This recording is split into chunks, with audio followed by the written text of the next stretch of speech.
Coming up on Cronkite News, Mother Nature bringing a blast of winter, and now the cleanup begins. Plus, this Friday marks 1 year since the start of the war in Ukraine. How one woman living in the valley is sending support to her home country. And later, highlighting the history, traditions, and creativity of this Native American art form, we take you to the Hoop Dancing World Championships in downtown Phoenix. Cronkite News starts now. Good evening and welcome to Cronkite News on Arizona PBS. I'm Alyssa Munoz. And I'm Dylan Nichols. Thank you for joining us. It's a bone-chilling day across Arizona after another winter storm rolled through today. The high country waking up to blizzard conditions and some areas seeing wind gusts up to 80 miles an hour. This video shows a man fighting the winds while on a walk in Flagstaff this morning. Pretty incredible stuff, really. Those powerful winds forcing crews to shut down the Arizona Snow Bowl today. Just look at the conditions earlier this morning. You can see strong wind gusts whipping the flag around. The ski resort is expected to reopen at 9 a.m. tomorrow. The winter weather not isolated to northern Arizona. Rain pounded the valley early this morning, but of course the big story is that wind. We have team coverage of this storm. Connor McGill is in downtown Phoenix tracking the wind for us. And Shira Tanzer is at Sky Harbor monitoring flight delays. But first, we want to check in with Haley Forbes in the Cronkite News Weather Center. Haley? What a wild, windy Wednesday we have had, leaving us with some wind alerts in effect until around 8 o'clock tonight. So you're going to be seeing winds anywhere from 25 to 35 miles per hour and an occasional 50-mile-per-hour gust. So very, very windy. If you have anything that could fly away, be sure to secure it and be sure to drive extra safe so you don't get any accidents. Now let's take a look and see what wind we did see. We had 20-mile-per-hour winds at around 1 o'clock this afternoon here in the Phoenix area and 24-mile-per-hour winds in Lake Havasu City. Now it does clear out a little bit and slow down, but we do have some breezy conditions still. We got 5-mile-per-hour winds later tonight, so nothing as crazy as it was earlier. Now let's take a look and see why the heck this was happening. So there's this low pressure system that was coming into the state, bringing us wind and snow and rain, and it's going to clear out a little bit, but there is that storm on the west coast of the states that's going to bring us some potential rain in the forecast. I'll tell you more about that later. For the Cronkite News Weather Center, I'm Haley Forbes. Our reporters have been braving the windy conditions all day long. Connor McGill joins us now with the latest conditions outside. Though the sun may be slightly peeking out behind me, if I step out of frame, you can see these wind conditions are still very much in effect. You can see the trees moving on Central and Taylor Mall. You can also see students bundled up trying to stay warm. And that remains true across the state, as SRP and APS report more than 5,700 homes were without power in northeast Phoenix, as well as 10,000 homes in Flagstaff and northern parts of the state. We've seen everything from trees being snapped in half to crews working on downed power lines. The National Weather Service in Phoenix reporting that these conditions are unique for these times. Very abnormal system, specifically the magnitude of the winds. It's not abnormal for us to get a storm. It's still the winter time frame. It's usually the time frame that we do see cold weather systems come through the west and bring us a little bit of wind, but it's more the magnitude. This is one of the stronger systems that we've seen in several years. With wind advisories remaining through the night, the Arizona Department of Transportation advises those taking to the roads to give yourself more time. In downtown Phoenix, Connor McGill, Cronkite News. The wind is not only knocking out people's power, it's also keeping them grounded over at the airport. Cronkite News reporter Shira Tanzer is at Sky Harbor with an update on the impact for travelers. If you're planning on flying out of town today, you might be waiting a while. According to FlightAware, there were 216 delays and 72 cancellations at Phoenix Sky Harbor Airport this morning due to the weather conditions, with most of those grounded planes belonging to Southwest or American Airlines. According to Sky Harbor, more than 145 flights are still being affected by those delays and cancellations. Throughout the morning, the airport was reporting consistent wind gusts of more than 45 miles per hour, with the strongest wind gusts clocking in at 62 miles per hour at noon today. Reporting live at Sky Harbor Airport, I'm Shira Tanzer for Cronkite News. Thanks so much, Shira. Now to another story we're following today. A victory for residents living without water in the Rio Verde Hills. The Scottsdale City Council approved a proposal during their meeting last night to temporarily supply water to the area north of Scottsdale. The 2-year agreement says the city would be in charge of the supplier and the treatment in the water in their facilities. As part of the proposal, Maricopa County would handle the delivery process and oversee quality and billing for customers. It's been 2 months since the water was cut off by the city of Scottsdale over drought conditions. The proposal now goes to the Maricopa County Board of Supervisors for a vote. Good news for renters in the Valley. Prices are going down while the rest of the country is seeing prices go up. According to Rent.com, the Valley saw the fastest decline in rent in the last year compared to the rest of the country. The report also shows that renters in the greater Phoenix area paid around 7% less in January of this year than they did in January of last year. And if you wanted another reason to be happy about renting in the Valley, places like Florida and North Carolina saw increases of about 20% in the last year. It's also important to note that while rent prices are on the decline, Phoenix is still nearly 4% higher than the national average, which is around $1,900 a month. Homelessness continues to be one of the biggest issues in our state, but communities of color tend to be affected more than others. Cronkite News reporter Jacob Carlisle is in the newsroom with more on this disparity. Thousands of people don't have a place to live in Maricopa County. Communities of color are highly affected, and some organizations are trying to help. African Americans experience homelessness in Maricopa County at rates nearly 4 times greater, and Native Americans experience homelessness at rates twice greater than their shares of the general population, according to the Maricopa Regional Continuum of Care latest report. Zaira Olivier of the People's Defense Initiative says her organization is helping families to find a home. We kicked off a campaign there to try to keep people housed, or at the very least give them a little bit more time. By law, they only had to give them a 30-day notice. Katie Gentry of Regional Homeless Program says one of the reasons is systemic racism that leads to a different set of economic factors. It's really important to us that we have a series of race equity trainings that are available and readily accessible to our community. And so we have hired an external consultant to come in and do race equity trainings on an ongoing basis that are available to our community.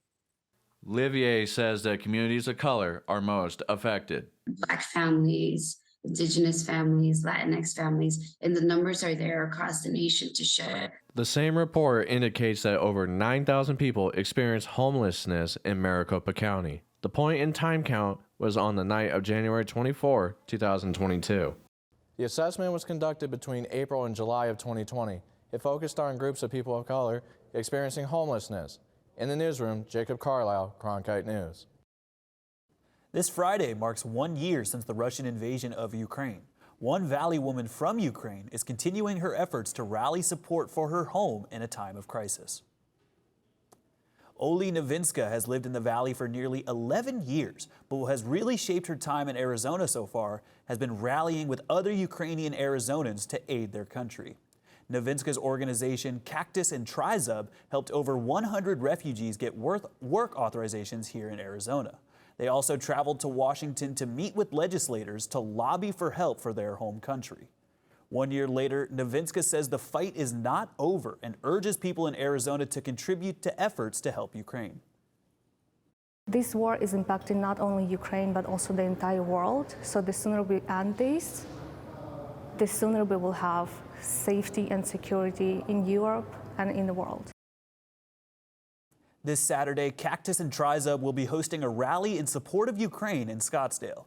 The details are on their website at www.cactusandtrizub.com. The Super Bowl wasn't the only competition to crown a world champion this month. Still ahead, we'll take you to the hoop dancing finals that took place in downtown Phoenix. And ASU baseball is off to its best start in 4 years. A look at the undefeated Sun Devils later in sports.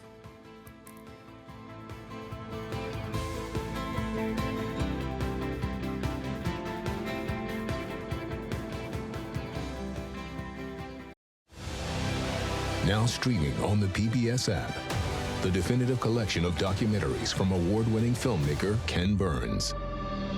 Hemingway, the man, is much more interesting than the myth. It is a story that Americans have to reckon with. He's got my job. I'm the champ. Discover over 40 groundbreaking films that bring our history to life. Stream the Ken Burns collection now with Passport on the PBS app.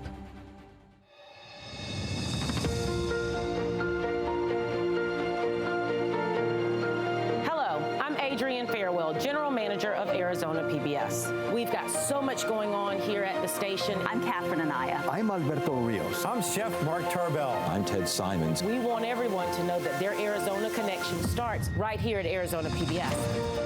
For over the past 60 years, Arizona PBS has told incredible stories of Arizona's distinctive people. We got to start being more vulnerable with each other. What I love most about being a Latina woman is the passion and drive that I feel. Beautiful landscapes and treasured history. We're doing something that benefits the community. Good evening and welcome to Horizonte. Welcome to Check Please Arizona. Welcome to the U.S. Senate debate. The recipient of the Emmy is Arizona PBS.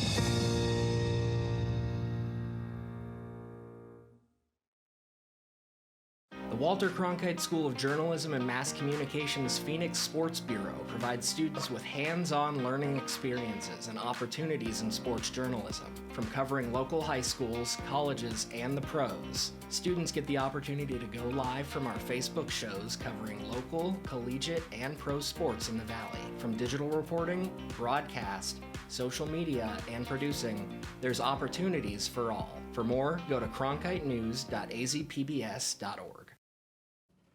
Celebrating the cultures of the Southwest, the World Championship of Hoop Dancing took place over at the Heard Museum.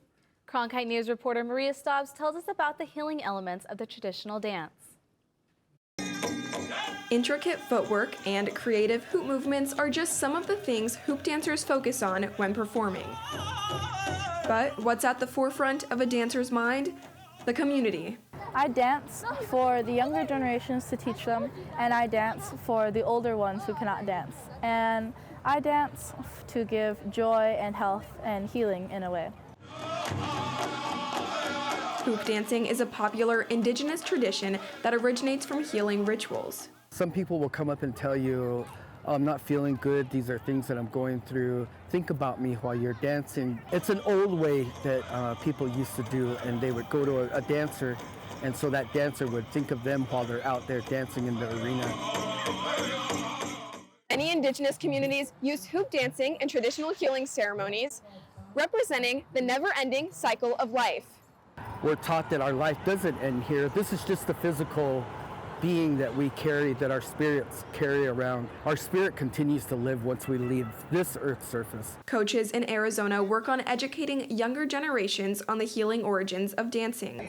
If somebody is hurting, we need to help them. And so I think interweaving that into the physical kind of motions of hoop dancing and letting the dancers kind of learn how that all ties together is something that we try to stress when we're teaching. The physical motions of hoop dancing require precision and speed. Physically, it's a good way for our youth to be involved in something that is great for their health. It takes a lot of aerobic activity, so you have to be in a lot of good shape. Some indigenous communities used hoop dancing as a form of medicine and unity during the COVID pandemic. It is not only personally healing, but like I said, it's a joy for everybody to watch. And so to be able to have that connection with so many people at once, I think is just something that is really valuable for our community to come together. The dancers use colorful hoops to create animals and symbols that tell stories to their community as they move to the music. In Phoenix, Maria Stobbs, Cronkite News. The competition takes the traditional hoop dance and combines it with creativity and athleticism. We continue with our special weather coverage. Haley Forbes is in the Cronkite Weather Center with what we can expect tonight and later this week. Thank you. Yes, so we do have a very chilly evening ahead of us.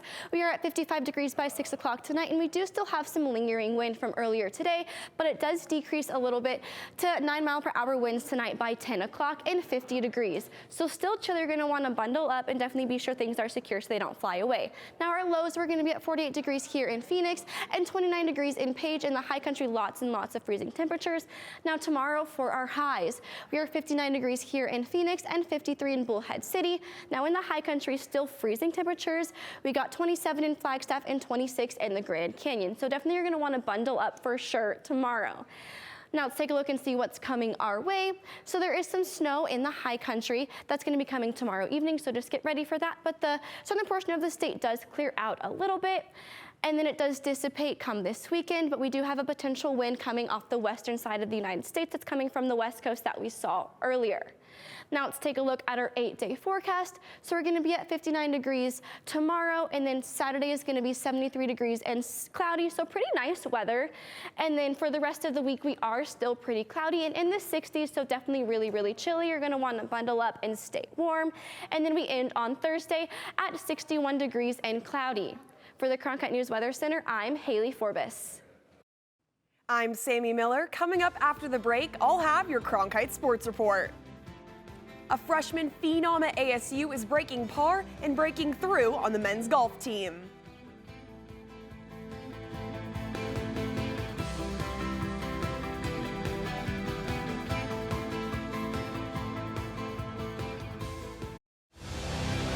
Now streaming on the PBS app, the definitive collection of documentaries from award-winning filmmaker Ken Burns. Hemingway, the man, is much more interesting than the myth. It is a story that Americans have to reckon with. He's got my job. I'm the champ. Discover over 40 groundbreaking films that bring our history to life. Stream the Ken Burns collection now with Passport on the PBS app.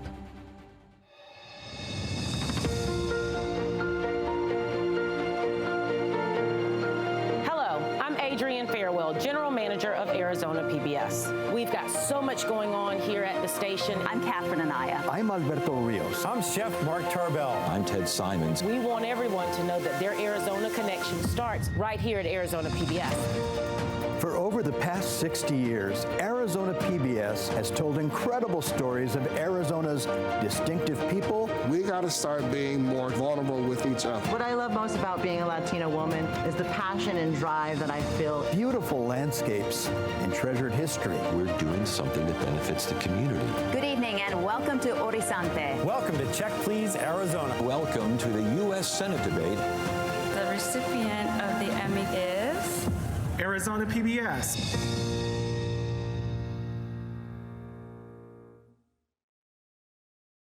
The Walter Cronkite School of Journalism and Mass Communication's Phoenix Sports Bureau provides students with hands-on learning experiences and opportunities in sports journalism. From covering local high schools, colleges, and the pros, students get the opportunity to go live from our Facebook shows covering local, collegiate, and pro sports in the Valley. From digital reporting, broadcast, social media, and producing, there's opportunities for all. For more, go to cronkitenews.azpbs.org.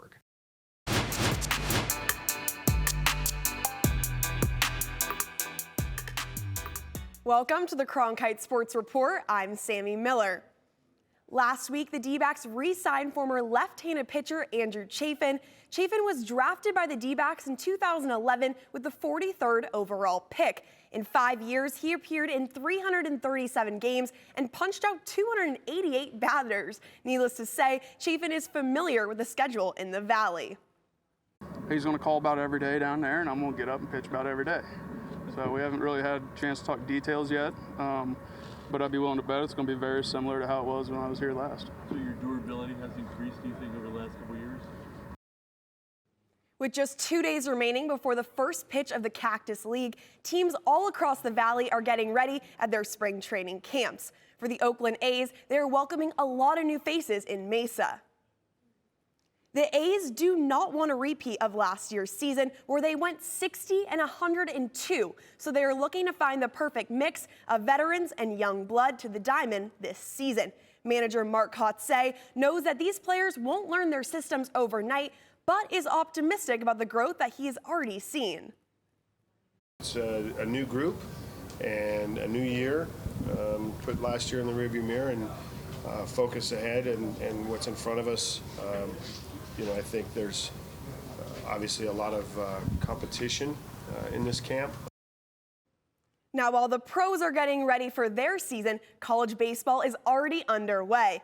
Last night, the Sun Devils defeated UNLV 6-3 and improved to 4-0 on this season, their best start since 2019. At the plate, catcher Ryan Campos and first baseman Ethan Long hit solo home runs on back-to-back pitches in the bottom of the first, followed by another solo home run from right fielder Wyatt Crenshaw in the third. Additionally, freshman Luke Hill finished the game 3 for 3 and picked up his third RBI of the season. On the mound, the pitching staff struck out 8 and only allowed 2 walks. In my mind, we haven't played very well, but we're 4-0 and we found ways to win each game. So I think our pitching has done an outstanding job of not giving up free bases. But all in all, and the defense has done a good job on not giving them a whole lot of free bases on the errors front. But offensively, we got to get a lot better. To Arizona State men's golf, now where the Sun Devils are entering the back 9 of their season. As usual, the team is made up of some of the best amateur golfers in the world. But one of the best on the team is just a freshman. Cronkite sports reporter Ethan Tuttle has the story. Luke Potter is just a freshman on one of the best college golf teams in the country. But he's been ready to join ASU for a while now. Pretty much offered him in 8th grade. Wasn't quite ready in 8th grade, and we understood that, so he waited until 9th grade and committed early in his 9th grade year. He wanted to at least be in high school. Potter ended up winning the California High School State Championship later that season as just a freshman and was awarded California's Standout High School Athlete of the Year award. The last golfer to do that, Tiger Woods. Now at Arizona State, Potter is trying to do his part to help the team. In his first round at the Maui Gym Intercollegiate, he collected 7 birdies, helping the Sun Devils to their lowest team score in program history. Something that Coach Thurman likes to preach is Sun Devils finish. So try and finish every round strong and end on a high note. In that first tournament, I was happy with the way I played, and our team did pretty good too. So how does Potter sustain the incredible success he's had so far? Well, it starts right where it always has, with his preparation and practice habits on the golf course. Potter's mature mindset towards the game has always helped him stay one step ahead of the competition. In terms of being a freshman, he really wasn't. His golf experience was beyond that. As a 6th grader, he knew exactly what he did every day and what the performance standards he had were, how many balls for how long, or what distances. And it was kind of incredible, actually, more than you would ever see a college kid or even most pros be able to articulate. They say that Luke Potter's practice habits vary in one way compared to the rest of the team. That's the size of his divots. He takes absolute chunks out of the ground when he's practicing his game on the range. Something that he's known for is hitting a lot of golf balls. He gets so many lines of divots racked up right next to each other. He's a hard worker. In the second half of the season and coming off of a 7-under career low round as a Sun Devil, Potter is feeling confident in his game and where he can take it the rest of the way.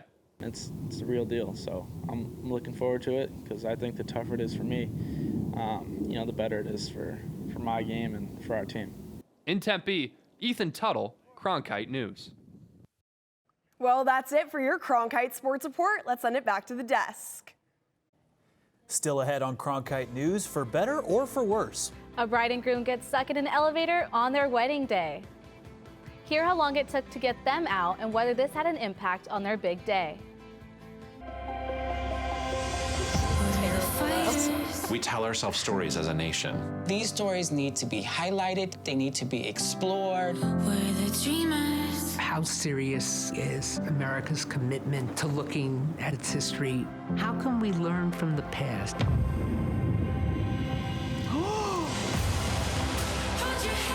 Douglas said, "You're going to look me in the eye and see my humanity." It's illuminating. I'm seeing the expansiveness of my history. It's pretty great. There's so much richness to Black life and Black culture. I think the story of Muslims in America is the story of America. Tonight, they are free. I cannot imagine how excited he must have been. It's a wonderful feeling. This is why we do this. It makes me even more committed to struggling for a better world.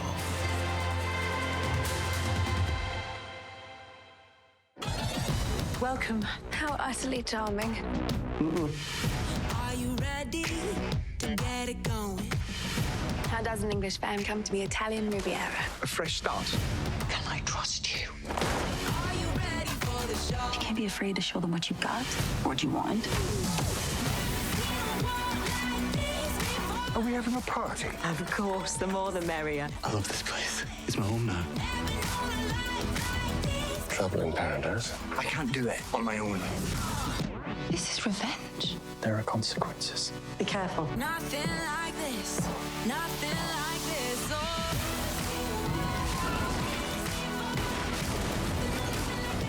You look like you need rescuing. Don't we all? What is it that you want? I just want to let go.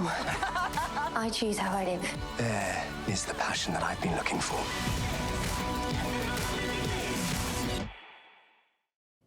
A couple in North Carolina ran into a big problem on their wedding day when they ended up stuck in an elevator. The bride and groom had just finished saying their I do's when they headed upstairs to their reception. The elevator doors jammed and they ended up being stuck for several hours. Rescuers had to get creative to get them out. Firefighters made an elevator of their own and hoisted the newlyweds and some of their guests out of the elevator one by one.